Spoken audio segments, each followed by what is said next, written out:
passar a palavra a Lara Ivanic, que é gerente de campanhas e advocacy da Oceana Brasil. Bom dia a todos. Enquanto sobe aqui a apresentação, eu quero primeiro agradecer e parabenizar a deputada Érica Cocai aqui pela organização e presidência aqui da mesa da comissão nessa audiência pública e cumprimentar também todos os meus companheiros aqui de mesa pela excelente apresentação. Isso me deixa com um super desafio, o primeiro desafio, que é manter vocês entretidos, né? Eu estou aqui, vocês estão aqui entre a minha apresentação e o almoço, depois dessas excelentes apresentações, então eu tenho esse primeiro desafio.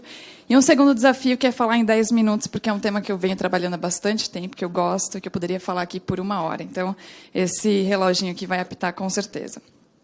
Bom, antes de iniciar minha apresentação, quero contar para vocês quem é a Oceana na fila do pão, talvez nem todos vocês conheçam.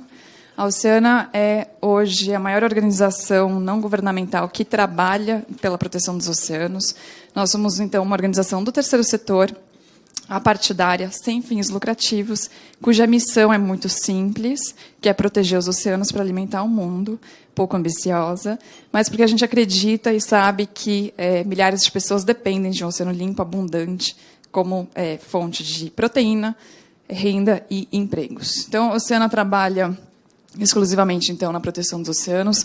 Nós estamos no Brasil desde 2014, mas a Oceana nasceu em 2001, com 2 grandes agendas. Uma que é combate à poluição por plásticos, onde eu vou me ater aqui na apresentação, e a outra que é pesca sustentável.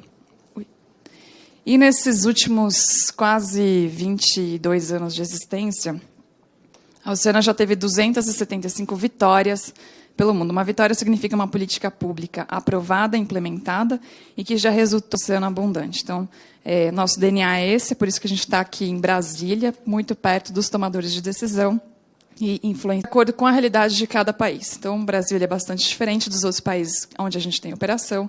Chile, Peru, que são países menores, muitas vezes não tem produção de plásticos. Então, as campanhas de advocacy, elas são bastante poluição marinha por plásticos no Brasil. Então, ele vai olhar desde a produção de plásticos de uso único, de plásticos no geral, impactos sociais, econômicos, ambientais e para a nossa saúde, o que o mundo está fazendo e o que a gente recomenda.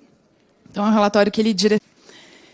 E esse relatório ele foi olhar, então, para a origem do problema, e acho que aqui é importante a gente desmistificar um pouco das narrativas que são postas, principalmente pela indústria produtora, que coloca o problema da poluição por plásticos como uma falha no gerenciamento de resíduos e transfere, portanto, essa responsabilidade para os municípios que não coletam, né, e fazem seu gerenciamento de resíduos adequado, ou transfere essa responsabilidade, muitas vezes, a culpa para o consumidor que não separa corretamente, que não faz o consumo consciente. Mas, na verdade, esse é um problema que tem a origem no modelo de produção. A gente tem um modelo de produção linear, hoje, fruto, né, do capitalismo, que extrai, produz, consome, descarta numa velocidade em que nenhum sistema de gerenciamento de resíduos dá conta de absorver. Então, a gente está falando de um problema de produção, né, de economia linear. E no Brasil, quando a gente olha para a produção de plásticos de uso único, nós colocamos no mercado 500 bilhões de itens descartáveis todos os anos. A gente está falando aqui de copos, né, tipo esse aqui, copos, talheres, pratos, contêineres de isopor, sacolas plásticas, embalagens de todos os tipos, né, e para todas as finalidades. Não vai dar conta disso nunca, e nunca deu conta. Por isso, os números de reciclagem são tão baixos, como apresentaram aqui os meus colegas. O dado é de 4%. E esse é um dado que, na verdade, ele varia, né? A gente tem um outro dado que é 1,28%, tem um dado que é da própria indústria, que diz que são 23%. Então, a gente não tem um dado oficial único, né, que a gente pode usar como referência, mas mostra que, no melhor dos cenários, usando o dado da indústria, que são 23,6% de reciclagem, nós temos pelo menos aí 76% de resíduo plástico que não é acessado, que não chega, né, no mercado de reciclagem, que não circula. E isso gera uma montanha de resíduos de plásticos, e que depois se acumulam, né, viram rejeito nas cooperativas e depois se acumulam nos aterros, né, nos lixões e no ambiente.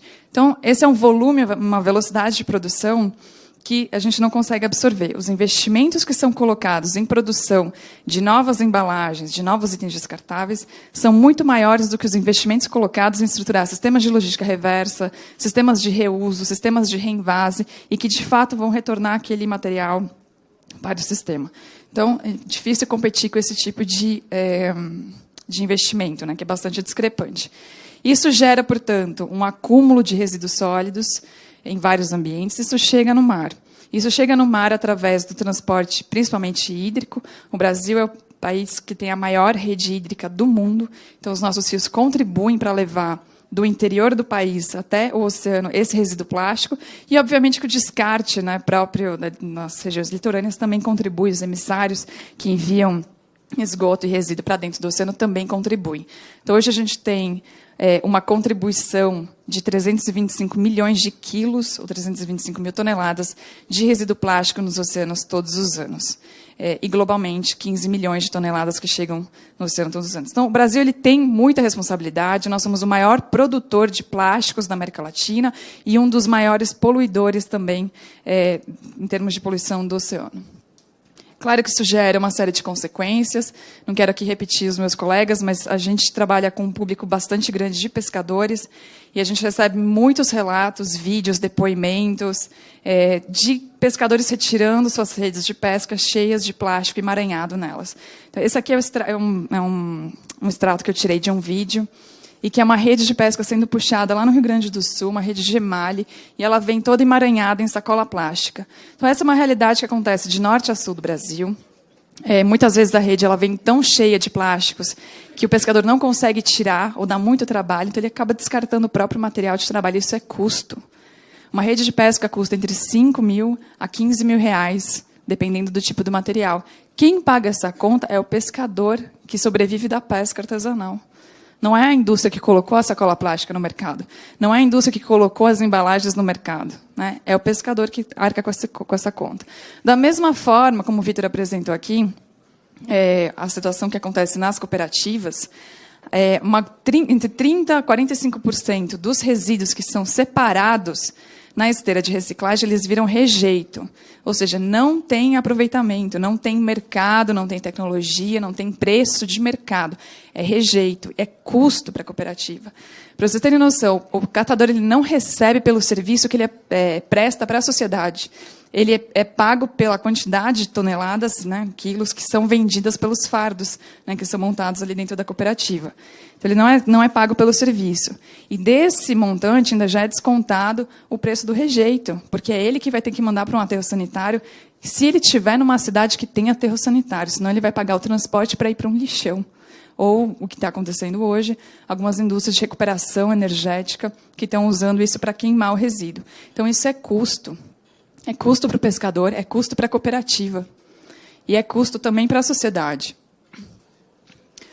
Aqui eu só trouxe como exemplo um estudo que foi publicado na Marine Pollution e divulgado pelo Isto é Dinheiro, que mostra quanto custa para a sociedade, isso é um dado global, a poluição por plásticos. Então, todos os anos, a poluição ela afeta o setor de turismo, pesca, navegação e transporte. E isso gera um custo da ordem de 9,5 trilhões de reais todos os anos globalmente. Então, a gente precisa olhar para a poluição por plástico para além do impacto ambiental, para além do canudo que está sendo engolido pela tartaruga, está no nariz da tartaruga-baleia que comeu a sacola plástica. Isso é custo para o município, é custo para pessoas que estão numa situação de vulnerabilidade e que estão pagando essa conta.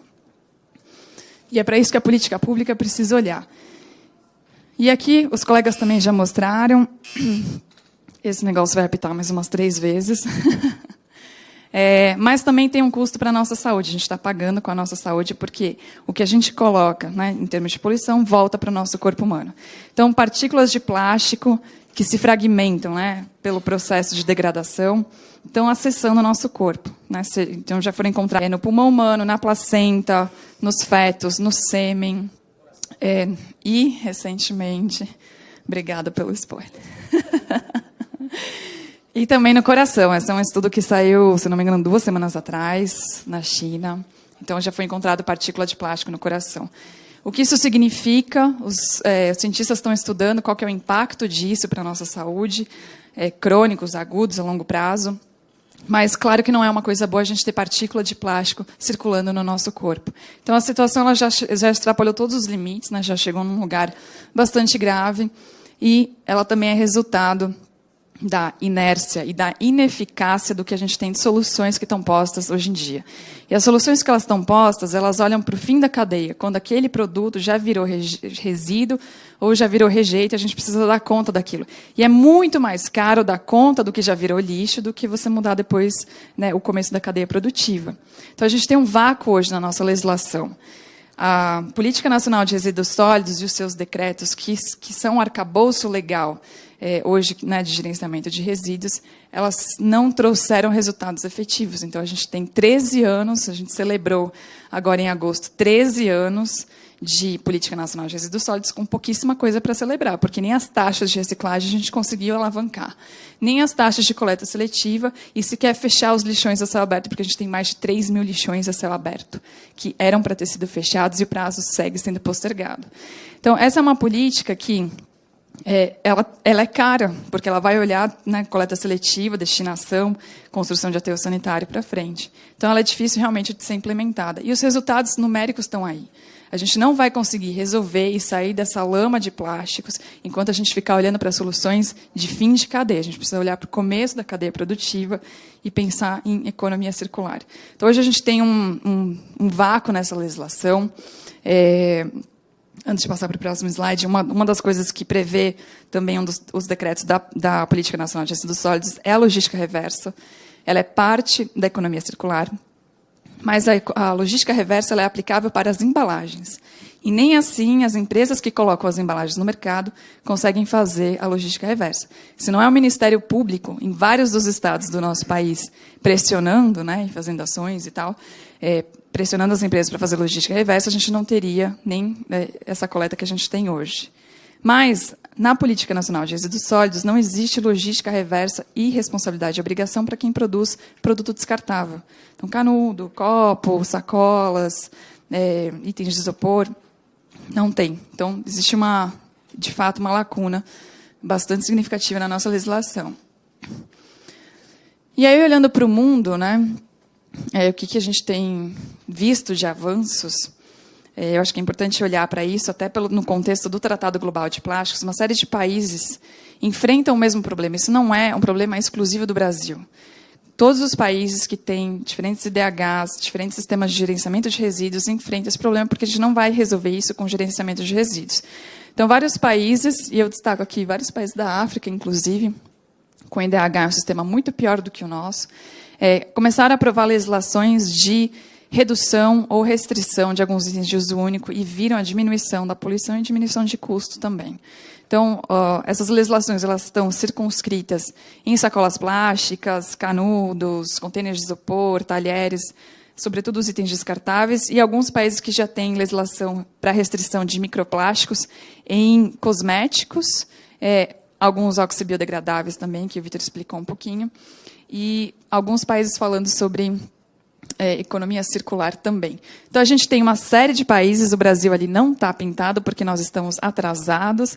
A gente chega na negociação do Tratado Global de Plásticos super atrasado, né? Quem chega ali para colocar seus posicionamentos na mesa são países que já têm algum tipo de legislação, e a gente está muito atrás desses países. Então, a gente precisa mudar essa realidade aqui. E para resolver esse problema, o Sena, como trabalha com advocacy, nós iniciamos um processo, 1 ano e meio atrás, mais ou menos, de construção de um projeto de lei, que hoje está tramitando no Senado Federal, que é o projeto de lei 2524, que foi construído a múltiplas mãos. Então, uma série de organizações da sociedade civil, lideranças do movimento de catadores de material reciclável e associações das indústrias que produzem material alternativo ao plástico construíram um projeto com que tem de melhor de referência da legislação internacional, mas também aterrissando e sendo muito pé no chão com a nossa realidade aqui no Brasil. Então, esse é um projeto que trata de economia circular do plástico. Ele tem uma série de dispositivos bastante importantes, e eu vou destacar aqui, antes de ir para lá, é um projeto de lei que segue os princípios da economia circular. O primeiro princípio da economia circular é a eliminação daquilo que é desnecessário. Então, todos esses itens descartáveis que foram mencionados, né, que são encontrados nas redes de pesca, são rejeito na cooperativa, são encontrados na praia, são os mesmos materiais que depois viram microplástico e chegam no nosso corpo, são os itens que são objeto desse projeto de lei. Então, ele tem dispositivos que vão reduzir, né, e exigem a substituição de itens descartáveis por itens reutilizáveis. Para embalagens, é uma proposta de metas de reuso, conteúdo reciclado e reciclagem, priorizando, né, essa ordem. E, no limite, a substituição por matéria-prima que seja compostável. A gente também precisa colocar os pés no chão e entender que, no nosso país, a gente não vai sair de um modelo de itens descartáveis para 100% reutilizável num curto prazo. Então, a gente precisa abrir espaço também para outras matérias-primas que tenham maior reciclabilidade, ou compostagem, ou biodegradabilidade comprovada, poderem substituir. E um terceiro item que é super importante, que inclui os catadores no programa de pagamento por serviço ambiental. Então, como eu mencionei, os catadores não são pagos pelo serviço que eles prestam à sociedade. E se a gente tem 4% de reciclagem hoje, é por conta do trabalho dessas pessoas. E elas não são remuneradas por isso. Então, esse é um dispositivo extremamente importante, que conversa com a campanha que hoje o movimento tem, que é a conta precisa fechar. E esse projeto ele coloca, então, o país no rumo onde ele já deveria estar. A gente precisa também olhar para esse projeto como um projeto propositivo. A gente está falando de investimentos em novas tecnologias, investimentos em startups, empreendimentos que estão olhando para esse tipo de substituição. E a gente precisa ter essa transição na prática. Eu lembrei que ontem eu estava na Comissão de Meio Ambiente do Senado, que recebeu a ministra Marina Silva. E ela e mais alguns parlamentares falaram bastante dessa questão da poluição por plástico e a preocupação que se tem. E a Marina Silva, ela citou um exemplo que eu achei muito interessante, que ela citou um estudo que foi feito na região amazônica, que identificou milhares de hectares de terra improdutiva, terra que, né, foi abandonada, e que tem um potencial de assentar mais de 40 mil famílias para a produção de mandioca.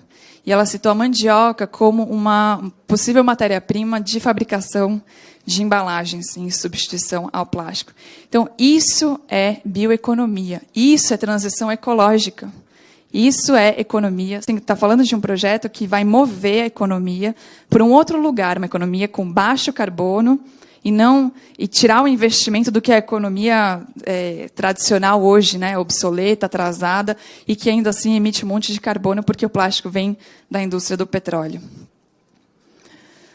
Eu vou passar um pouquinho mais rápido, porque eu já estourei muito tempo aqui, mas isso não é só, né, é claro que essa foi uma construção da sociedade, mas isso reflete o que a população brasileira quer. Então, em 2022, nós fizemos uma pesquisa de opinião e mostramos que 68% dos brasileiros acredita que a poluição por plásticos vai diminuir se o Congresso aprovar legislação mais restritiva. Então, isso precisa acontecer. Essa Casa do Povo precisa ouvir a sociedade brasileira e avançar nos projetos de lei. E aqui nessa comissão, existe um projeto de lei, que é o PL 612, que é de 2007. Daqui a pouco ele vai fazer 20 anos de aniversário. É um projeto que tem 65 apensados, ou seja, 65 outros projetos de lei que, né, esse projeto sugou para dentro. E todos eles falam de algum item de plástico que precisa ser reduzido, substituído ou eliminado. Esse projeto chegou nessa comissão em 2018 e até agora não tem um parecer do relator, que estava aqui na comissão e não está mais, inclusive. Então, precisa ter vontade política, não é só uma questão de evidência técnica, científica, audiências públicas, a gente precisa ter vontade e coragem política para avançar esse tipo de legislação. E essa casa precisa escutar o que a sociedade está demandando, o que os investidores estão demandando e o que a comunidade internacional está demandando também, porque isso vai vir como uma pressão do Tratado Internacional para cá. Bom, e aí, nós temos, então, esse projeto de lei 2524, que está tramitando no Senado Federal, e ele traz uma solução. Esse projeto de lei está na primeira comissão, na Comissão de Assuntos Sociais, e depois vai passar para a Comissão de Meio Ambiente, e vai chegar na Câmara dos Deputados logo na sequência.